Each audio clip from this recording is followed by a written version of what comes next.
Ya estoy olvidando cuántos años de matrimonio llevamos. Pero por favor, apenas son 13 años de matrimonio. ¿13 largos o cortos años? No, cortos, ha sido corto el tiempo. Parece Bueno, que fue ayer. creo que es importante que recordar, ¿no? ¿Qué pensábamos antes de llegar al matrimonio?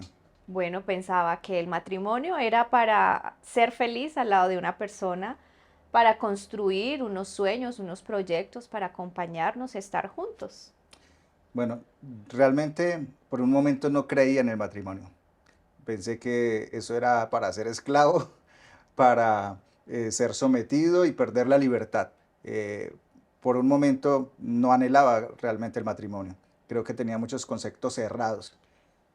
Yo tuve una creencia falsa y es que todos los hombres eran iguales y que en algún momento me iban a fallar o a hacerme infiel. Parece que somos del mismo diseño porque entonces decía que todas las mujeres eran iguales pues tenían como el mismo sentido de solo usarles. Así que era algo muy momentáneo una relación.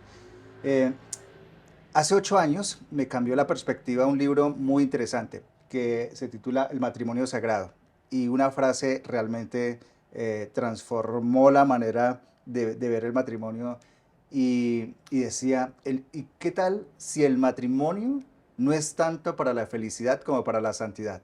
Eso me puso a pensar y ya Cinco años de casados. llevábamos 5 años de matrimonio. Y entonces eso realmente hizo que revisáramos muchos asuntos, porque por momentos realmente pensé que era para ser felices. Pero ¿y por qué tantos matrimonios también han dejado de ser felices? ¿Por qué tantos matrimonios están en cuidados intensivos? Sí, y este autor, Gary Chapman, entonces comienza este libro diciendo, vamos a hacer una incisión. Y se pregunta, ¿cuál fue el primer médico que dijo esta frase? Y entonces en medio de bosquejar esta idea, él dice que realmente la medicina nació con la capacidad de abrir los cuerpos muertos, Para de poder mirar cómo estaban conformados, cómo estaban anatómicamente diseñados. diseñados y también de qué morían las personas. Y dice, era que hasta el momento, antes del Renacimiento, había sido difícil, no se atrevían, pero fue realmente uno de aquellos hombres que se atrevió a retirar el cuero cabelludo, a abrir el tórax, a abrir todo el cuerpo y decir, bueno, ¿de qué está conformado y por qué murieron? Y pues a partir de esto fue como revisar por qué han muerto los matrimonios. Esa fue como la analogía que él empezó a hacer en la necesidad de abrir, de ver, y creo que hemos asistido a muchos funerales también, de matrimonios, ¿no? Sí, lamentablemente hoy en día se siguen separando los matrimonios, se siguen divorciando, siguen terminando sus relaciones, afectando los hijos, pero sobre todo olvidando un pacto que hicieron delante del altar de Dios. Y si reflexionáramos entonces, ¿por qué han muerto? ¿Qué ha llevado a que los matrimonios se rompan, se destruyan? ¿Por qué esa felicidad empezó a tornarse oscura? ¿Por qué la verdad empezó a ser llena de la mentira? ¿Dónde se quebró la fidelidad, el compromiso? ¿En qué momento todos los sueños, los anhelos que se llevaban como pareja se hundieron? De verdad que hoy nos hace reflexionar esto más que cualquier otro tiempo. Siempre hemos estado muy cercano a los matrimonios, a las parejas, pero seguimos viendo que esto es algo que pasa y en los matrimonios cristianos. Estamos hablando de aquellos que conocen a Dios y bueno, tal vez porque no se ha puesto el fundamento y porque no hemos entendido a la luz de la palabra que el matrimonio es más para la santidad que para la felicidad. De allí ha partido realmente el desastre de la vida matrimonial. Y es bueno recordar a uno de los apóstoles que se identifica que era casado. El apóstol Pedro, Y el apóstol Pedro realmente en su primera carta, en el capítulo 1, verso 16, dice, sed santos porque porque yo yo soy soy santo. santo. Qué maravilloso texto.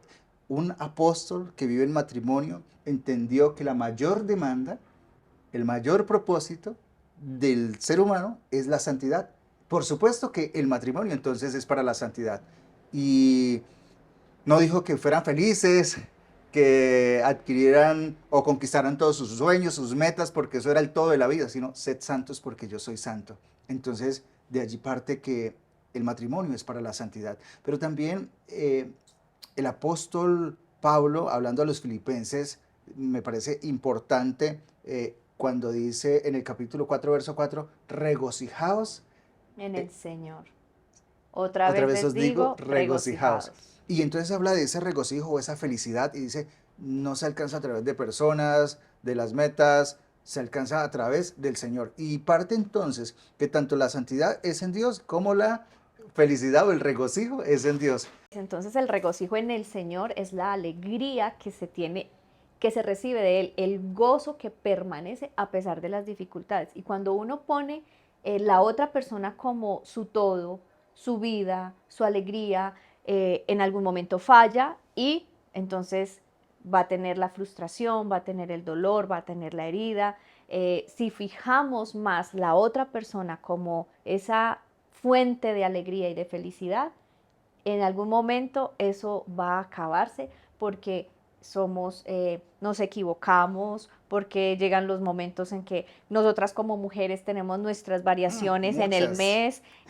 Son mensuales Entonces, realmente. y eso nos cambia el humor, nos cambia el genio, y entonces si yo no te ofrezco la alegría y el gozo y todo lo que románticamente esperarías, entonces dejarías de amarme. Definitivamente, entonces no puedo esperar ese regocijo y esa felicidad en mi esposa. Claro que nosotros los hombres tampoco, porque cuando no tenemos dinero, cuando las cosas no han salido O bien en cuando la tienen empresa, hambre, o que cambia les cambia el genio. el ambiente. Hay un texto que pienso que es de los eh, sagrados en la montaña, cuando tronó, cuando Moisés lo recibió, hablando del decreto eh, De la ley. de la ley, el mandamiento número 7 no adulterarás.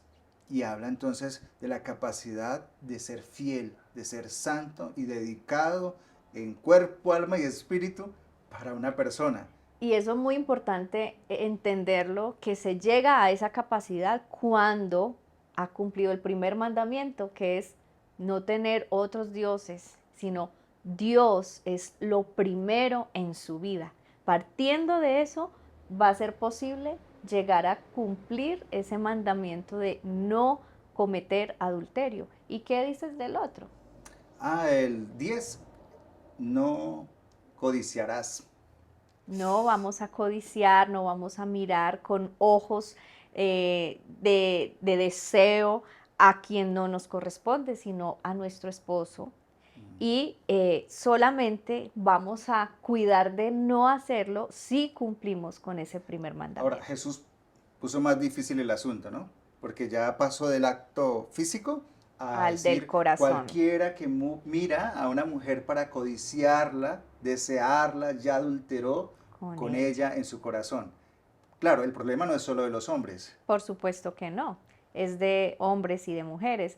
Es saber que si estamos en un pacto de matrimonio, entendemos que lo estamos porque ese pacto lo hicimos con Dios para amar, para cuidar, para proteger, para serle fiel a la otra persona. Pero el pacto es con Dios, porque si yo lo pongo y lo fijo en la otra persona y falla, entonces también voy a fallar.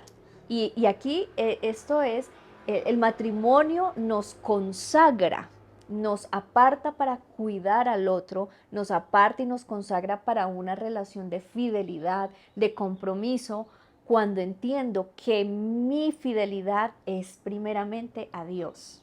En cada uno de estos aspectos, entonces, somos afirmados que el matrimonio es para la santidad más que la felicidad. Y hace un momento hacían mención del primer mandamiento, donde decía, no tendrás dioses ajenos delante de mí. Y entonces es que realmente el esposo o la esposa no es su Dios, no puede ser su Dios, no es su felicidad, no es siquiera... a veces acostumbramos a decir en medio de un ambiente romántico, a decirle, eres mi vida, eres mi todo, y la mujer se derrite y Muy dice, romántico. suena muy romántico, pero cuando ese todo no está llenando las Cuan- expectativas, Cuando no me está prestando la atención, cuando siento que no me está ayudando, cuando siento que me está dejando sola, entonces, o cuando esa persona dice, eh, eh, ya no quiero, no me siento bien contigo, ya no te amo, ¿cómo? Entonces se les acaba la vida a la otra persona. Y pues recuerdo aquel momento que te estaba conquistando, ujú, aquel día en que te dije, muy romántico. muy romántico, le dije, no eres la persona. No, no, no, dijiste, no eres la única mujer a la que amo. Ah, sí, y me vistes así con esos ojos grandes. Y fue cierto porque quería aclarar que la persona que más amaba es Dios y que es el centro de mi vida y también era como dar claridad que era la persona que más debías amar. Y aunque fue duro o escucharlo así como no eres la persona a la que más amo y decirme, quiero que sepas que si algún día llegas a fallarme, yo voy a continuar mi vida, voy a seguir viviendo, no voy a morirme por esto, porque mi vida es Dios, porque la fuente de mi amor es Dios.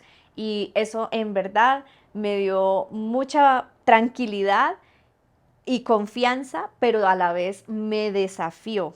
Y para mí fue también entender que esta persona con la que yo estaba uniendo mi vida tampoco iba a ser mi todo, tampoco iba a ser la fuente de mi felicidad y del amor, porque Dios es la fuente, Dios es para mí mi todo.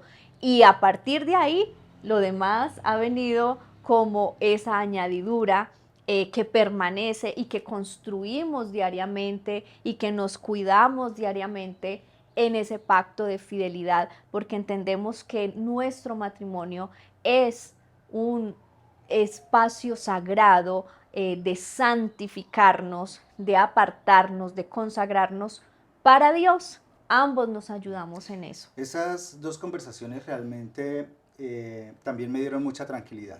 Ver su reacción cuando comprendías que no eras mi vida y no era la persona que más amaba.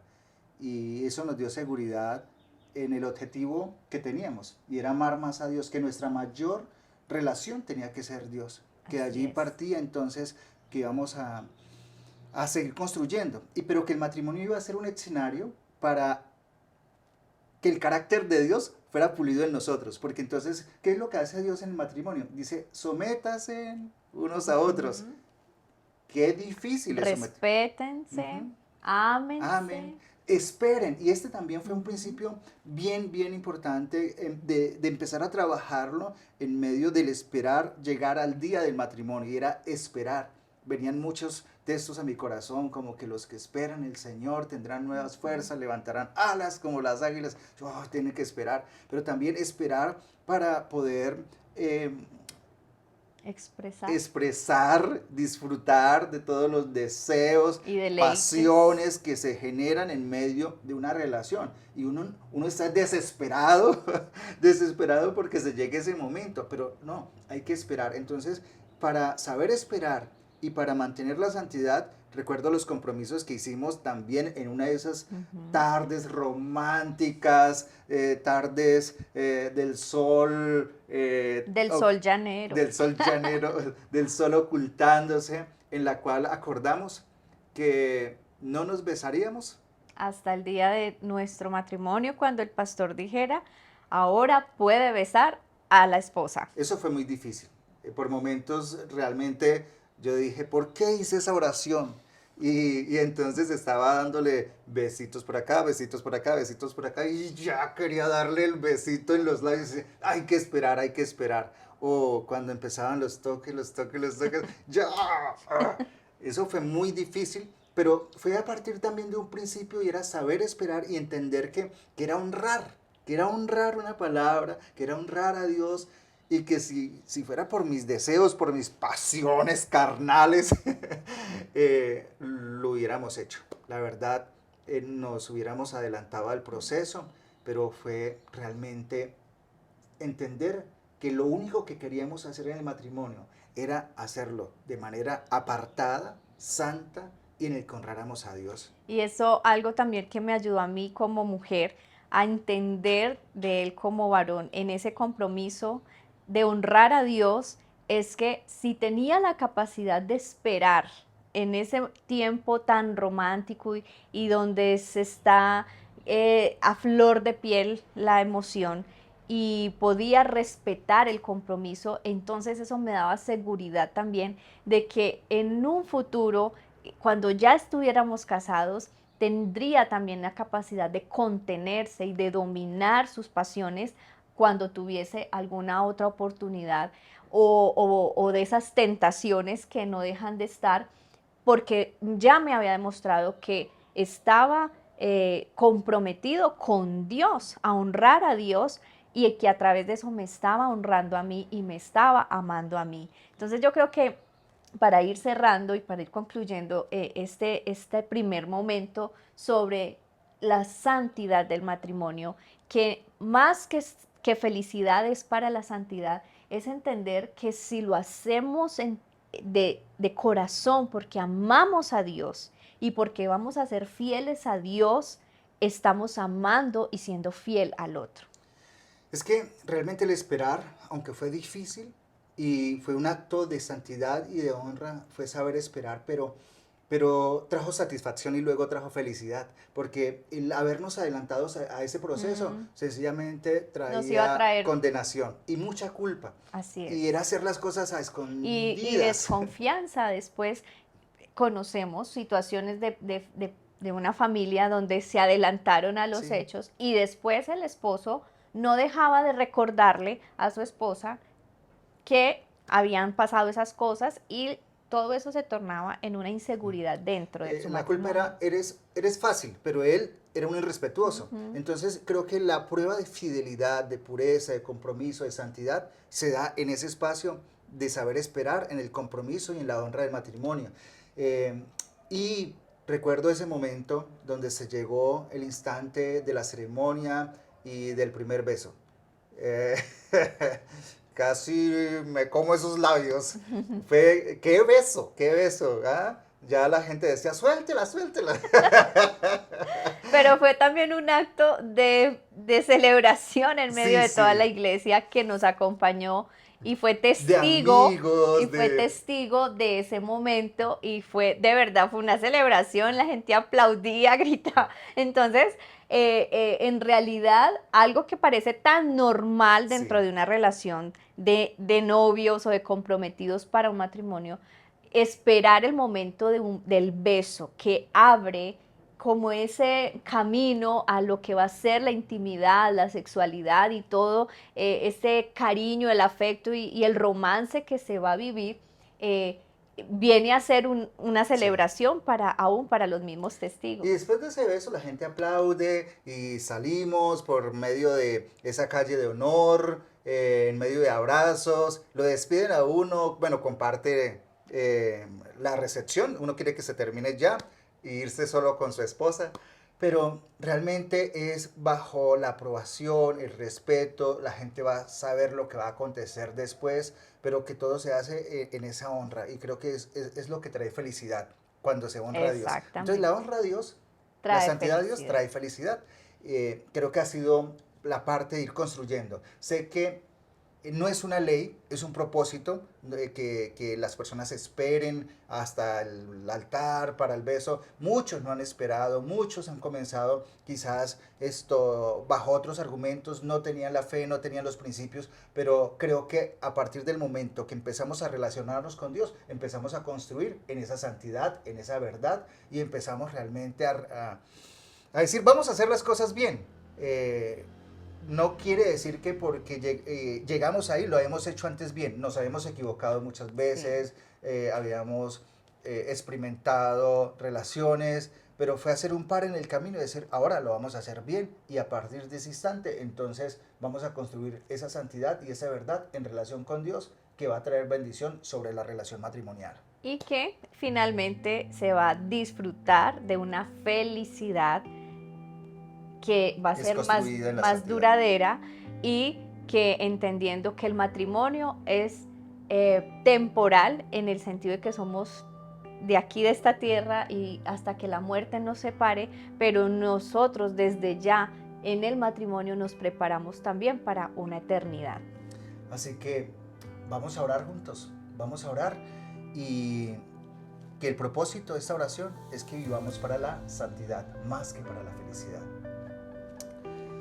Padre, te damos gracias por este tiempo, te damos gracias porque hacer memoria de lo que un día creíamos acerca del matrimonio y estábamos equivocados, con la expectativa de la felicidad, con la expectativa de la pasión, del romanticismo, y conocer, Señor, que esto no es el fundamento, que fuimos diseñados para tener una relación contigo, que tú eres la vida, que tú eres la verdad, que tú eres la verdadera relación en la cual podemos fundamentarnos y eres la persona a la cual debemos amar sobre todas las cosas, que nuestra pareja no es nuestra vida y tampoco es el todo nuestro, que tú eres nuestro todo y que realmente en el matrimonio aprendemos la sumisión, la humildad, la sencillez, el servicio, la verdad, la fidelidad, que es en el pacto del matrimonio, que el carácter tuyo se refleja en el uno, pero también en el pacto del matrimonio, donde salen las cosas feas, nuestros egoísmos, la dureza, la irresponsabilidad y muchas veces también la infidelidad. Es en medio de ese proceso que somos probados. El saber esperar, el saber someter nuestro corazón y quererte honrar es mostrar que vivimos en santidad. Hoy los hogares, Señor, en distintas maneras que han llegado a consolidarse, una historia única para cada uno de ellos, oramos que sigan formando y construyendo un matrimonio que es más para la santidad que para la felicidad. Gracias te damos por este tiempo. Amén.